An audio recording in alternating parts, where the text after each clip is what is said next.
Та нар энэ усыг зүгээр нэг ус гэж бодож байна уу? Үгүй ээ. Энэ бол үнэхээр гоё амттай ус. Импортоор орж ирдэг Италийн шилэн савлгаатай чухам эрдэстэй нэг тийм үнэтэй уснууд байдаг да. Тэр уснуудтай эрдэс минералаараа яг адилхан. Гэхдээ илүү шинэхэн эрдэсээ алдалгүй бидний гарт ирж байгаа Монгол ус. Тэгснээ бүр тэр Итали уснуудаас 3-аас 4 дахин хямдгээ боддоо. Нэрэн яг спортын олимп шиг усыг хүртэл дэлхийд даяар өрсөлдүүлдэг юм байна. Монгол ус тайгын сувд нь Water Expo 2025-аас дэлхийн өндөр зэрэглэлийн 65 брэндээс цойлж мөнгөн медаль авчээ. Мөнгөн медаль авсан гол шалтгаан нь амт өвөрмөц эрдэсийн найрлага юм байна. За тэгээд энэ усаа заавал нэг уугаад үзээрэй. Гоё ус гэж өөр байдаг юм байна шүү. Vitafit тайгын сувд бүх удалдааны цэг сүлжээ дэлгүүрүүдээр борлуулагдаж байна. Facebook page Pearl-Onde тайг.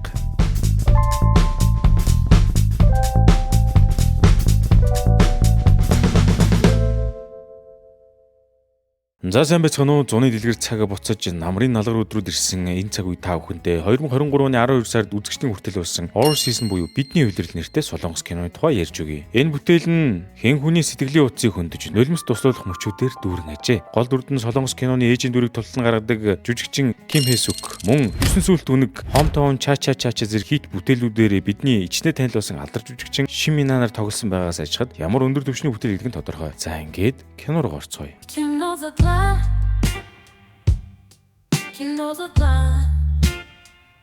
Кино маань нэгэн залуу манай гол дүрийн гихчтэй уулзахаар ирж байгаагаар эхэлдэг. Гэхдээ энэ залуу шинэ ажилд орж байгаа юм уу да. Хаашийн сайхан ажлын орчин гээд л байсан чи энэ одоо юу вэ гээл гомдлсоор сая нэг өөрийг нь хүлээж цугаа гихчийг олж харан би таны амралтын хөтөж байна гэд мэдчилж байна. Тэгснээ амралтын өмсгөл чинь таалагдж байна уу ч гэж баг шиг. Харин нэгч бол доош хараа суугаад л байна. Өнөр энэ гол дүрийн гихчийг бүгжаа гэдэг байгаа юм. Харин энэ үед нөгөө залуу хажуу хайлын хуурсан чинжүү онцгүй юу? Биш ээ, янзтай ч гэнэ нэг сонь сонь юм уншаад эхэлнэ. Энэ их чинь цогоон бичлэгийн уралдаанд оролцоод 4-р байранд ороод шагнуулахар болсон юм байна шүү дээ. Уг нь шагналаасаа мултрах шахсан байсан ч 3-р байранд орсон өвөгийн уулзахыг хүссэн ихнэр нь нас барсан тул манай ихчид энэ явдал нь зол болсон юм байна л да. Сая нэг ихч маань дуу шуу орж одоо болноо би явах гээд яарад байна. Хурдан явцгаая гэж хэллээ. Тэгс нөгөө залуу нь та яарч байгаа юм чинь хурдалцгаая. Амралтаараа хайртай хүмүүстэйгээ уулзаад шин дурсамж бүтээгээд ирээрээ. Таны харсан сонсон бүхэн энд хадгалагдах болно. Уучны дурсамжуудаа хармаар санагдах юм бол би бүгдийг нь тоглож өгч болно шүү. Намайг дижитал сууд хөтөч гэд бодоход болно гинэ. Үгүй тэгээд ийм сайхан ид байдаг юм бол одоо барьсан тавьснаа мартчихдаг хүндэл хэрэгтэй байна да. За тэгэхээр ер нь бол энэ ихч маань нас орчихсан тэгээд тэнгэрийн оронд зохион байгуулагдсан зохион бичлэгийн уралдаанд амжилттай оролцоод охиноо арга ирэхээр шагнуулсан юм байна шүү дээ. Игч маань охиноо Америкийн UCL гээд томоохон их сургуульд багшилдаг сайн сурдаг хүүхэд байсан гэд магтаа сүйдмэ. Тэгэхээр энэ ихч маань Америк явах нэ. Гэсэн чинь юу вэ? Нөгөө хоёр маань Америкт биш харин ихчийг нас орохын өмнө амьдардаг байсан тосхны гэрлүү хүрээд ирвэ.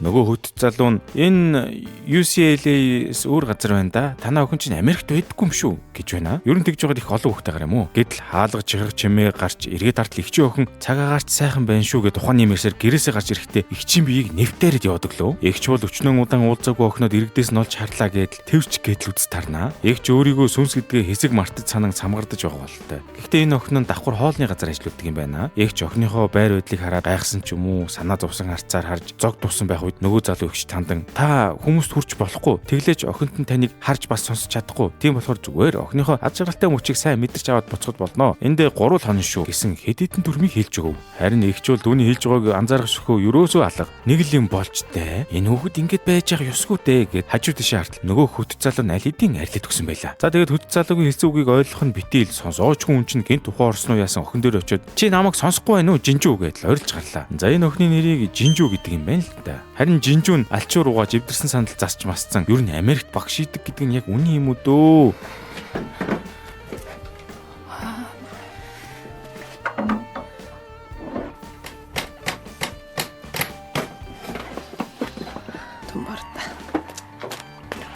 Энэ үед охины утас дуурах ба найзтайгаа ярьж байгаа болтой. Хоолны газрын эзэн байх надад зогж байх шиг байна. Сургууль уу халагдсан гэд бодчихгүй юу дөө гэж байдаг шүү. Ямар ч тач багш байхын хувьд бол байсан юм шиг байна. Бас уцаар ирсэн найз нь эднийд зочлохоор болчих шиг боллоо. Энэ яриг сонсон ээж нь хүмүүс баахан гайвуулсан байхад гэдэл нэлээд бухимдсан харагданаа. За тэгэд байж байтал үйлчлүүлэгчид эхнээс ирж байгаамаа. Энэ хоолны газарт нь меню гэж байхгүй зөвхөн тухайн өдөр нь гарч байгаа хоол ороод үйлчлдэг болтой. Харин өнөөдрийн хоол нь кимчи жигээ, жинжүү зойрлоо бууж дарсан кимчинээсээ гаргаж байгаа харагданаа. Үзэг солигдож ээжийнх нь амьд сүрэн рүү шилжлээ. Тэд хамтдаа хоолны газар тоол идэж байсан бөгөөд охиндоо хандаж шинээр авах гэж байшингийн хадлаар магтаж өгч байна. Зөөртэй юм байна лээ. Зуны бөхчм халуун цэрүүхэн өвлөн юм хөлддгөө болохоор тэндээ кимчи дараад хадгалвал амттай шинхэн байдаг гэдэргээл бодвол одоо охин нь амьдарч байгаа байшин бололтой шүү. Миний хэлсэн шүл цоо байцаагаар хийсэн. Энэ шүлнээс хамаагүй дээрч гэж баг шиг. Охин харин ээжийнхээ энэ яриг огт тоож байгаа шин чалга хоолоо идэж байснаа. Кимчитэй шүлнээс өөр юм захиалах уу гэд бүр нэг хүүтэн хүн дийллээ. Тэгснэ яг тэр ярианы хөнгөрөө яагаад амьсгал чинь давхцаад байгаа юм бэ? Би чинь өвцөн юм уу гэдэл. Харин ээж нь охиныхоо ярианд тааруулаад үгүй ээ. Миний насан дээр амьсгал давхцалгүй яах вэ? Тосгоны дарга хонхон цэцгийн ханд чилүү нэг юм бийд сайн гэхээр нь намар аавна гэж захиалчихсан байгаа. Гэх зэрэг ээж нь хэд хичээсэн, охин нь хэд хөндөрч гисэн өнгөөстэй яриа өрнүүлнэ. Буцаад үзэг солигдоход охин нь хоол ихийг харин ч нэг үзүүлж өгч байна.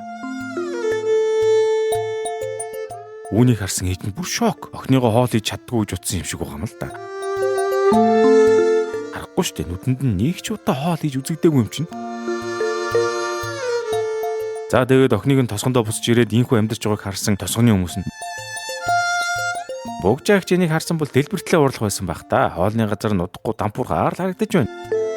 Ингээд хил амаа билүүдээстэй. Ер нь хүн л агаа эднүү луунгаа эднүү өдөрт ямар хамаа байна. Жинжүүний газраас гүнжтийн тос авахар ирсэн чинь тэр газрын их чинь чамд бол зарахгүй. Чамааг ийм байхаар уур хүрээд байх юм. Аль үндээс явж үз гэж ирээл загнаж байснаа аргагүй ихэнд гүнжтийн тосоо зарж байгаамаа. Халан гаднаа хайрын дотор юм бололтой. Энэ бүх мөчүүдэд Богжаагч маань харин охиноо байнгын дагаастай. Охин нь ийм байдалтай байгааг хараад хэцүү байгаач өөрийнх нь хийдэг байсан зүйлсийг маш сайн хийж байгааг хараад битүүхэнтэй баярлаад ч байх шиг. Ингээд өнгөрсөн үеэр үзэгдэл дахиад солигдлоо. Игч маань охин руугаа залгаад 아니 별일 있는 거 아니고 그 같이 삼겹살 좀 구워 먹게. 벽돌을 쌓아서 그냥 흙을 싹 발라가. 아 그래 맞다. 그 솥뚜껑에다가 막 그 삼겹살 구워. 네 언제 한번 내려올래? өөрш тогтолсоор ярихад охин өдөөс нь 나중에 전화할게. арай л хүүтэн хүндий байгаа юм шүү. Тэгсэн Богжаагч маань дүүргүү залгаад жинжүү хизээ Америк явна гэлээ. Над хэлснийг би мартчихжээ гэд. Охиноосоо биш өөр хүнээс хүүхдээ 7 хоногийн дараа Америк явахыг нь мэдэж ав. Эхийн санаа үрд үрийн санаа уулна гэдэг нь энэ баг та. Үзэгдэл одлоо цаг руу солигдож жинжүү чухам цаг агаар мэдэрсэн сууж байх үед ээж нь хажуунаас нь чамд сайхан байна уу? Тим хол ус руу ээжтэй ч хэлэхгүй явчихад гэд гомдлоостэй. Аргагүй штэ. Ер нь хинч байсан гомд нь баг би ч одоо гомдохоор байна. Орой болоход жинжүү чинь хариуг нь гаргачлаа гэснээ үзэг цаасны хажуугаар сөөжөө угаа сууж байна. Тоо бодож толгоогоо сэргээдэг бололтой. Тэгээд овоо унтаж амруу гэж байтал би нүцэн болтой нэлээд яоцгүй босож сууснаа гараад гүчглээ. Манай их хажууд нь сандраастэй. Өөгч нь бүр гүүж байснаа нэг горхны хажууд ирээд 내가 미치겠다 엄마. 내가 엄마 때문에 못하겠다. юу болоод байна да? Жинжүү минь. Маргааш нь харин жинжүү гэрээс гарч нэгэн сэтгэл зүйчтэй уулзахаар явдаг аа. Яринаас нь ачаад сөүлд байхдаа нэг эмчтэй уулзаж зөвлөгөө авдаг гэсэн ч одоо холдоод байгаа тул инхүү эмчээ сольж байгаа бололтой. Сэтгэл зүйн эмчилгээ авч байгаа юм бах уу? Тэгэд эмч нь ямар байгаа талаар асуухад ойрдоо унтаж чадахгүй байгаа. Унтсан ч сэрчгээд өмнөх дурсамжууд нь бодогдоод төвчгийн арга алга гэд хамаг учраа хэллээ. Эмч хариуд нь дурсамж гэдэг бол түлш шиг зүйлээ. Сайхан дурсамж гэдэг бол чанартай түлшээр дүүргэсэн машин шиг сайн явуулж өгнө. Хагуу дурсамж амьдралыг цаад бэрхшээлтэй болгож муу түлш шиг тонцлоготой байлгана. Хэмээн тайлбарлав. Ер нь жинжүү ээжийнхээ тухай мартаж чаддгүй бөгөөд удах тусам улам бодогдож харамсч явдаг бололтой. Учир нь түүнийг баг байхад ээж нь наг цахинд нь үлдээгээд ойр ойрхон ирж байна гэж хамлаад орхиод явжээ. Энэ нь жоохон байсан жинжүүд их хүн цохилтой болж одоо хүртэл сэтгэл зүйд нь нөлөөлдөг болж таарлаа. Ер нь бага насны сөрөг дурсамжууд хүүхдэд энэ мэт байдлаар хүн дээр нөлөөлдөг гэдгийг эцэг эхчүүд маань ойлгох хэрэгтэй.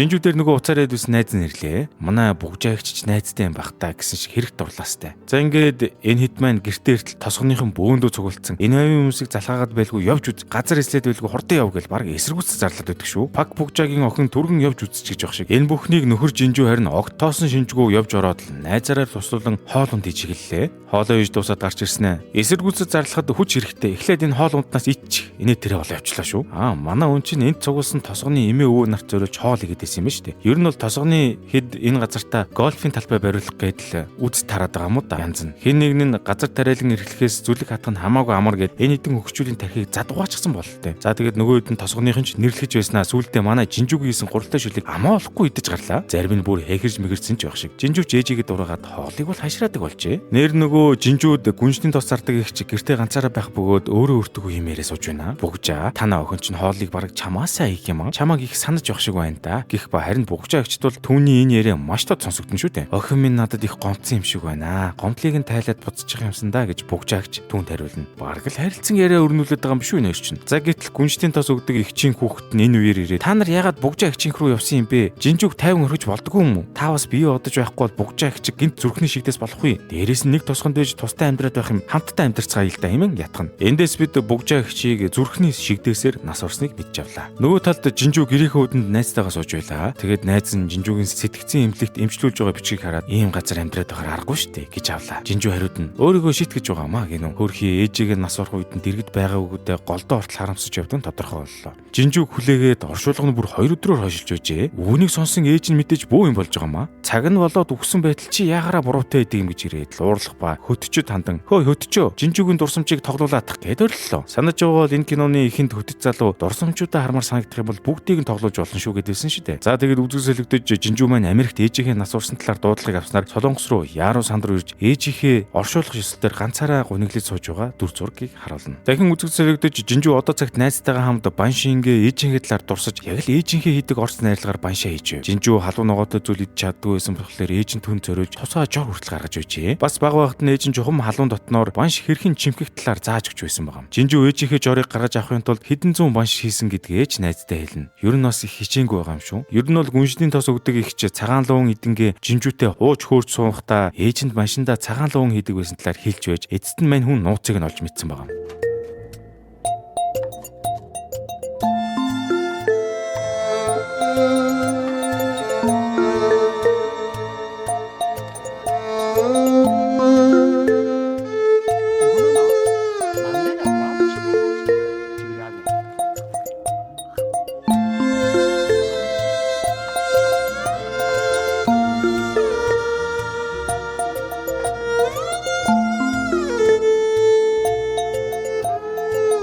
Оройн Жинжүү найзтайгаа баншаа хамтрахын эдэнгээ шар яриг ууцгаана. Үүнийг харсан ээж нь үеийн хүмүүс нь хүнтэй суугаад үр хөвгттэй болж хахад энэ хоёрч таарсан хүмүүс юм да. Хэмээн үгсээр сууна. Ер нь бол Жинжүү ажлаасаа халагдаагүй бөгөөд төр чөлөө авчихсан. Харин ажлаас нь хурдан буцаж иргэсэн мэйл ирсэн юм байна л да. Найз нь ингэж байгаа. Би чамайг профессор хүртэл болно гэж бодоогүй шүү. Хоёулаа 9 дугаар анги хүртэл адилхан алтан дундад сурдаг хүмүүс байсан биз дээ гэх ба Жинжүү хариуд нь ээжээс болоод уур хүрээд хичээлээ хийж ихсэн юм а гэж авч байна. Жинжүү 9 дугаар ангид байхад нь ээж нь нэг удаа хоол идэхэд ажилдаг байсан айлдаа дуудаж л дээ. Гэтэл тэр үеэр гэрийн эзэд аяллаасаа нэг хоногийн өмнө төрүүлж ирээд Жинжүүг харснаа. Сайн идэт яваарэ. Үгүй бол энэ их хоолыг нохоо тань штэ гэд нэлээд онцгүй гэлсэн юм байна л да. Жинжүү маань харин ээжтэй хандан та энэ айлд ажиллагаа болчих би сургуулаасаа гараад ажил хий. Тэгээд хоёулаа хамтдаа амьдарцгаая гэж гойход ээж нь жээ заавал их сургууль сурах хэрэгтэй. Чамайг амжилтанд төгсөн үед л хоёулаа хамтдаа амьдарцгаая гэж хэлснээр охин нь ээжигээ тийм хүнд нөхцөл өөрийнх нь төлөө хөдөлмөрлөж байгааг ухаарч тэр үеэс л хичээлдээ илүү их мэрих болсон юм байна. Гэхдээ л дэндүү эрт татуцсан охин л доо. Төгсөлтийн баярын зураг даруулахдаа ээжийнхээ биш нагц эгчийнхээ дэргэд зогссон байдаг бөгөөд тэрнээс өөр ээжтэйгээ авахгүйсэн зурагч байдаггүй болтой. За энэ орой Жинжүүгийн хөдөөгөрт нэгэн залуу ирээд "Би чамтай гэрэлмээр байна" гэд гуйхад болтгүй. Ээж нь хөндлөнгөөс хараад баярлаастай. Гэтэл Жинжүү энэ залууд нүүр өгшинж юр алгаа. Учир нь энэ залуугийн ээж нь Жинжүүд өмнө нь хорвин дээрээ танаа ээжийг ирүүлмээргүй байна. Нагц ах эгч хоёрыгоо аав ээж маань гэд зогсооч гэж хэлсэн байдаг юм а. Юу гэсэн үг юм бэ? Ер нь энэ Солонгос киноны хадмууд дандаа ийм байт юм уу? Насаараа ганц охиноо гэж амьдэрсэн хүн охиныгоо хорвин дээр хүртэл очиж чадахгүй гэдэг дэндүү өрөвдөлтэй биш үү? За тэгээд энэ залууг тэгсэнгс хийгээд явуулчих байгаа юм а. Угаасаа явуулсан ч дээр дээ. Харин үүнийг сонссон ээж өөрийгөө буруутгаж уур бухимдлаа дийлэхгүй зогсохдоо нэг хувин өшгөлсөн чинь тэр нь бүр өнхрөөд явчихлаа. Энийг харсан ээж нь "Хүүшээ би чинь юмд турж болох байсан юм уу?" гэд бөөн баярлуулж гэрлүүгөө ороод охиндоо хандан "Намайг сонсч байна уу?" гэд тоглоостой. Охин түүнийг юу гэж сонсох вэ? Сонслоо ч гэсэн чинь бөөн асуудал болно шүү дээ. Эл ертөнц далд ертөнц хоёр холбогдохоор. Тэгээд нөгөө залуутай хуйлдаж хэлэхгүйгээр энд дуудаж авчирлаа барьлаа гэд нөгөө найзтайгаа жаахан ам мөрөөд унтахаар хэвдэж байгаа юм. Маргааш нь бугжаагч голын ирэг дээр эмөрөө сууж байтал нөгөө хөтшүү ухаантай хүн хугацаанаас өмнө дагуулж явахаар ирдгээ. Ер нь бол нөгөө хувин өшгөлсөн хэрэгээс болоод асуудал үүсч дагуулж явах гээд ирж байгаа нь энэ ажээ. Дэлхийн бит зүйлсэд дураараа хөрвөл дүрм зөрчсөн тооцдог юм байх уу? Харин манай бугжаагч бол юу гээ шууд дагаад явах вэ? Тас зурж гарнаа.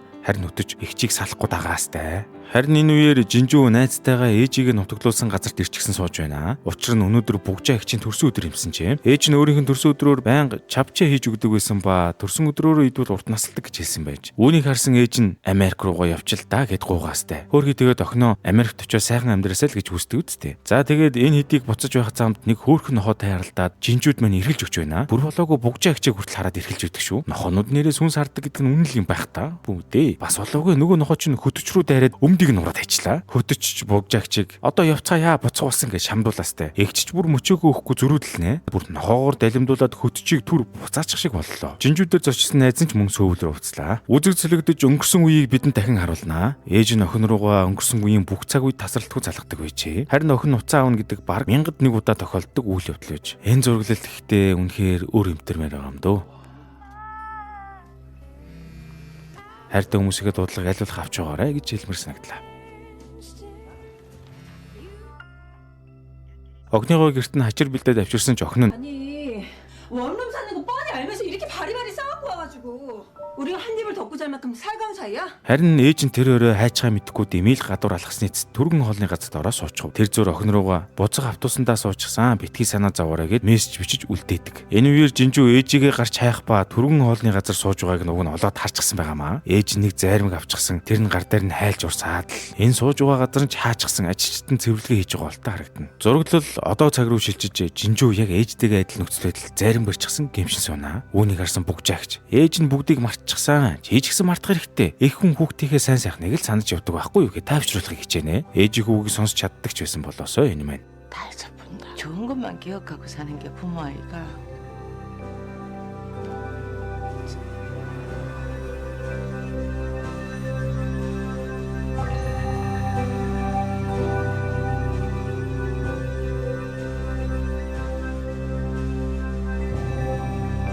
Үзэг зоригтууд жинжүү өмждийн тос өгдөг ичтэй цагаан будааны арх хуунга элдвэг ярилцсан сунаа. Энэ үед нөгөө ихч маань жинжүүд ээж чинь ном унших дуртай хүн байж үлээ. Боломж олдвол ном уншихыг хүсдэг байсан ч багтаа амьдрал нь үнэхээр хүн хэцүү байсан болохоор тэр болгон сурч хөгжих боломж олддоггүй байсан. Хотод үйлдвэрт ажиллаж хураасан хамаг мөнгөөл гэрлөөгөө явуулж наг цахын чинь сургалтын төлбөрийг хүртэл төлдөг байсан. Мөн сүүл айлд гэрийн гүйцэтгэгчээр ажиллаж эхэлсэн шүү дээ. Тэр айл нь гэрээр нь байрлаж ажиллавал сургалтын төлбөрийг нь төлөө зогсохгүй гадаад хүртэл сургаж өгнө гэж амлаж билээ. Харин бугжаа маань айлд хүүхдэд дагуулж очиж зовоож байснаас багш дүүгиндээ амтруулсан дээр гэж шийдээд чамайг дүүтээ үлдээгээд өөрөө чиний төлөө айл байрлаж ажилласан юм шүү дээ гэж хэлээд ээжийнхэн талаар үнэн дэлгэрэнгүй ярьж өглөө. Жинжүү өөрийг нь хайсан гэж бодсоор ирсэн ч үнэн хэрэгтэй ийм учиртай болоод өнгөрчээ хөөрхий. Өөрөө тэгж их ганцаардаж амьдрахын хажуугаар дүүрүүгээ жинжүүд сайн хандаарэ гэд үргэлж мөнгө явуулдаг байсан байгаамаа. Ер нь тэгээд манай бугжаа ихчийн зүрхэнд бүхий л цаг үед охиныхоо төлөө цохилж байснаас гадна нас барсныхаа дараа хүртэл охин дээрээ ирж байгаа нь их хүний үр хүүхдтэй агуу харийг харуулж байгаа юм шүү дээ. Яг үндэ жинжүү энэ бүхнийг мэддэг байсан ч ээжийнхээ амьд ахуй үедээ ягаад ийм сонголт хийснийг нь ер нь ойлгодгүй байсан ба нас барсныхын дараа л нэг ойлгож явах шиг. Хүн тэгээд одоо хожимдож ухаарах нь олон дөө. Тэр үед гэхдээ охин ч бас ээждээ хэллгүүгээр нууцаар ирж ээжигээ харчхад явдаг байжээ. За тэгээд ээжийнхээ талаар ийм зүйл сонссон хүн ч одоо яаж тайван унтах вэ? Босоод л ээжийнхээ бичсэн тэмдэглүүдийг уншаад л суучих. Энэ тэмдэглүүдээс ээж нь охиноо ямар их санаж байгаа, ганцаардаж байгаа нь тодорхой харагдаж байгаамаа. За ингэ тэгж байтал нөгөө ядаргаатай хөтч чинь дахин гарч ирээд ихчийг мань авч явахаар ирдгээ. Игчээр нь хөтчөөс охиндоо хандаж би зүгээрээ гэж хэлэх боломжийг л олгочих. Би буцаж очиод тоос шорооч басан хамаагүй гэж бууж эхэллээ. Ер нь бол ихч охинтойгоо уулзчихал юм бол дагж ирэх боломжгүй болохоос гадна өөрийнх нь дурсамжаас охин нь бүр мөсөн алга болж яваач нь дахин уулзсан ч танигдахааргүй болдог хатуу дүрм үйлчлдэг ажээ. Гэсэн ч ихч маань охиныхоо төлөө энэ бүхнийг хийхээр нэгэнт зоригжуулжээ. Ингээд бугжаа ихч маань охиныхоо зүудэнд үзэгдэж хамг гомдлыг нь тайлахаар уулзлаа.